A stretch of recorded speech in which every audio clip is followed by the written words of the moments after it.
ഭരതനാട്യത്തിൽ നമസ്കാരം എങ്ങനെ ചെയ്യണമെന്ന് എല്ലാവർക്കും അറിയാം. പക്ഷെ അതിന്റെ ഹാൻഡ് ബൈ ഹാൻഡ് മീനിങ് എല്ലാവർക്കും അറിഞ്ഞോളണമെന്നില്ല. അതെങ്ങനെയാന്ന് വെച്ചാൽ ഇപ്രകാരം നമ്മൾ ആരംഭിക്കുകയാണ്. ഇതിലെ റൈറ്റ് ഹാൻഡ് ലെഫ്റ്റ് ഹാൻഡ് എന്തിനാണ് സൂചിപ്പിക്കുന്നത്?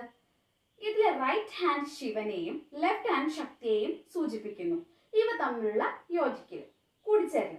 അതുകൂടാതെ ഒരു കയ്യില് ആക്ഷൻ, പവർ, ഗ്രേസ്, വേറൊരു കയ്യില് അതായത് മറ്റേ കയ്യില് ഫെമിനിൻ, ഡിവൈൻ. അതായത് ഒരു കയ്യില് സമർപ്പിക്കലും മറ്റേ കയ്യില് സ്വീകരിക്കലും. ഇവ തമ്മിലുള്ള ഒരു സന്തുലനമാണിത്. അതുപോലെ തന്നെ ഒരു കൈ ജീവാത്മാവും ഒരു കൈ പരമാത്മാവും തമ്മിലുള്ള കൂടിച്ചേരൽ. ഒരു നർത്തകിക്ക് ഇവ തമ്മിലുള്ള ഒരു യോജിപ്പ് വളരെ അത്യാവശ്യമാണ്. അപ്പോൾ ഒരു കൈ ജീവാത്മാവും, നർത്തകി അല്ലെങ്കിൽ നർത്തകൻ സ്വയം വിലയിരുത്തുക, ജീവാത്മാവും പരമാത്മാവും തമ്മിലുള്ള യോജിപ്പിക്കല്. ഇത്രയും കാര്യങ്ങളൊക്കെ ഇതിൽ ഉൾപ്പെടുന്നുണ്ട്. അപ്പൊ ഇപ്രകാരം നമ്മൾ സ്റ്റാർട്ട് ചെയ്ത് റൈറ്റ് ലെഫ്റ്റ് ചവിട്ടി.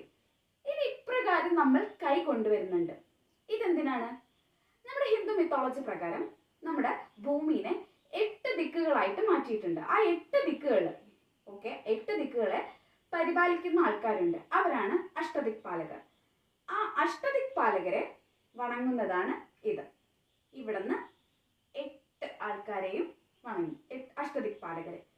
എന്നിട്ട് ഇങ്ങനെ വന്നു കഴിഞ്ഞ് നമ്മള് മുഴുമണ്ഡലത്തില് ഭൂമി ദേവിയുടെ അനുഗ്രഹം വാങ്ങിച്ചു. എന്തിനാണ്? കാരണം നമ്മൾ നൃത്തം ചെയ്യുന്നത് ഭൂമി ദേവിയുടെ ശരീരത്തിലാണ്. ഓക്കെ, അപ്പൊ നമ്മൾ ഭൂമി ദേവിയുടെ അനുഗ്രഹം വാങ്ങിച്ചു. അവിടുന്ന് പിന്നീട് സർവേശ്വരന്മാരുടെ അനുഗ്രഹം വാങ്ങിച്ചു.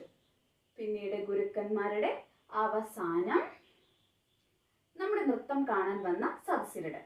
അപ്പൊ ഇത്രയുമാണ് ഈ ഒരു നമസ്കാരത്തിൽ അടങ്ങിയിരിക്കുന്നത്. അപ്പൊ ഇതെല്ലാവർക്കും ഉപകാരപ്പെട്ടു എന്ന് വിചാരിക്കുന്നു. അപ്പൊ ഇതുപോലെ ഡാൻസിനെ കുറിച്ചുള്ള കൂടുതൽ ഇൻഫോർമേറ്റീവ് ആയിട്ടുള്ള കാര്യങ്ങൾക്ക് ഇപ്പൊ തന്നെ ഈ പേജ് ഒന്ന് ഫോളോ ചെയ്തോളൂ.